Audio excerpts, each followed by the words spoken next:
అందరికీ నమస్కారం.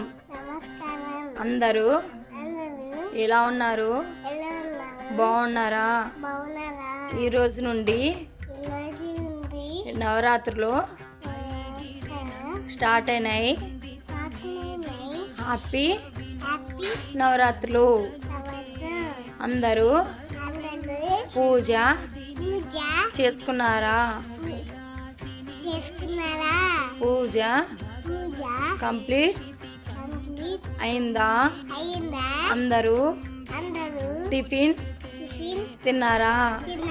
మా ఇంట్లో పూజ కంప్లీట్ చేసుకొని ఇప్పుడు తిన్నాము. నా మాటలు నా వీడియో ఎలా ఉందో కామెంట్లో